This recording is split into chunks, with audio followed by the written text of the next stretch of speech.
ओम नमः शिवाय। भगवान शिव के प्रथम ज्योतिर्लिंग सोमनाथ की कहानी।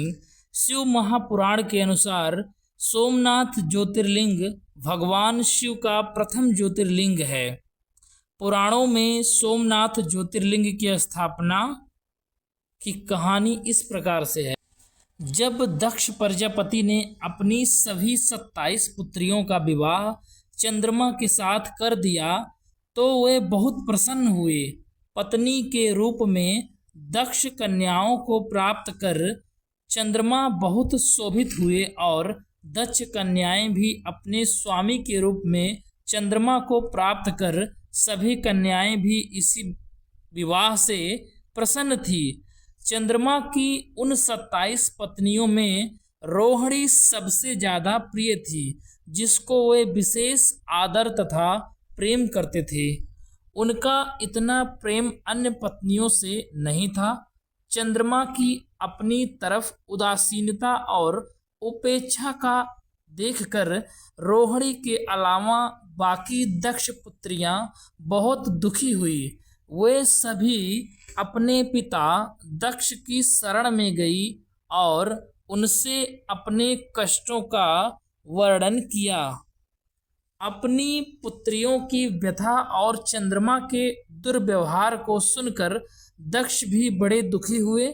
उन्होंने चंद्रमा से भेंट की और शांति पूर्वक कहा, कलानिधे, तुमने निर्मल व पवित्र कुल में जन्म लिया है, फिर भी तुम अपनी पत्नियों के साथ भेदभावपूर्ण व्यवहार करते हो।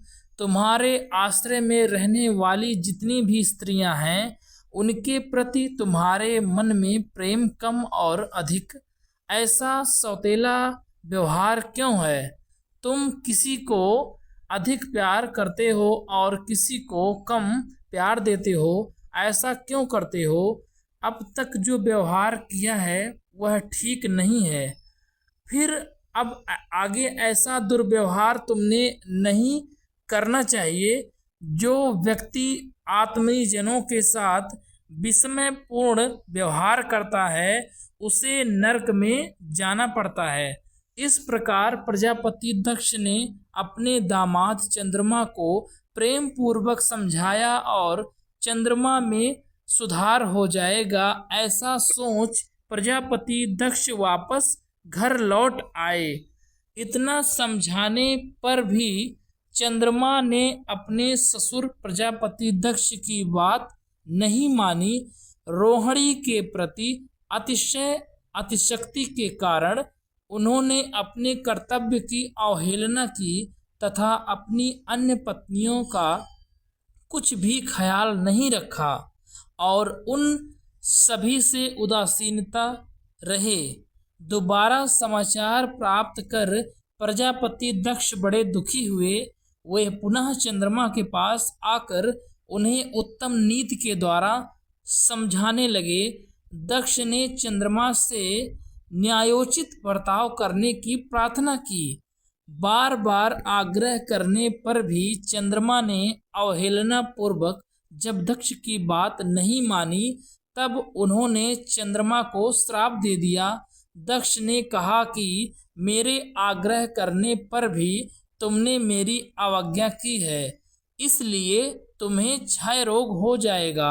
दक्ष द्वारा श्राप देने के साथ ही कुछ क्षण भर में चंद्रमा क्षय रोग से ग्रसित हो गए। उनके क्षीण होते ही सर्वत्र हाहाकार मच गया। सभी देवगण और ऋषिगण भी चिंतित हो गए। परेशान होकर चंद्रमा ने अपनी अवस्था तथा उसके कारणों की सूचना इंद्र आदि देवताओं तथा ऋषियों को दे दी। उसके बाद उनकी सहायता के लिए इंद्र आदि देवता तथा वशिष्ठ आदि ऋषिगण ब्रह्मा जी की शरण में गए। ब्रह्मा जी ने उनसे कहा कि जो घटना हो गई उससे तो भुगतना ही है, क्योंकि दक्ष के निश्चय को पलटा नहीं जा सकता।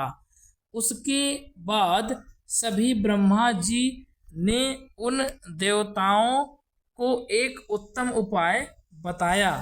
ब्रह्मा जी ने देवताओं के साथ कल्याणकारक सुप्रभास क्षेत्र में चले जाएं, वहां पर विधिवत शुभ मृत्युंजय मंत्र का अनुष्ठान करते हुए श्रद्धा पूर्वक भगवान शिव की आराधना करें। अपने सामने शिवलिंग की स्थापना करके प्रतिदिन कठिन तपस्या करें।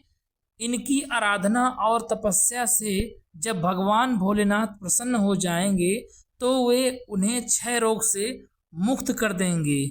पितामह ब्रह्मा जी की आज्ञा को स्वीकार कर देवताओं और ऋषियों के संरक्षण में चंद्रमा देवमंडल सहित प्रभास क्षेत्र में पहुंच गए। वहां चंद्रदेव ने मृत्युंजय भगवान की आराधना, वंदना और अनुष्ठान प्रारंभ किया। वे मृत्युंजय मंत्र का जप तथा भगवान शिव की उपासना में उपस्थित हो गए। ब्रह्मा जी की आज्ञा के अनुसार चंद्रमा ने 6 महीने तक निरंतर तपस्या की और विषभ ध्वज का पूजन किया। 10 करोड़ मृत्युंजय मंत्र का जाप और ध्यान करते हुए चंद्रमा स्थित से वहां निरंतर खड़े रहे। उनकी तपस्या से भक्त वत्सल भगवान शंकर प्रसन्न हो गए। उन्होंने चंद्रमा से कहा, चंद्रदेव तुम्हारा कल्याण हो।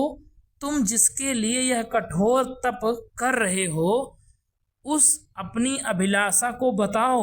मैं तुम्हारी इच्छा के अनुसार तुम्हें उत्तम वर प्रदान करूंगा। चंद्रमा ने प्रार्थना करते हुए विनय पूर्वक कहा, देवेश्वर आप मेरे सब अपराधों को क्षमा करें और मेरी शरीर के इस क्षय रोग को दूर कर दें। भगवान शिव ने तपस्या से प्रसन्न होकर चंद्रदेव से वर मांगने के लिए कहा।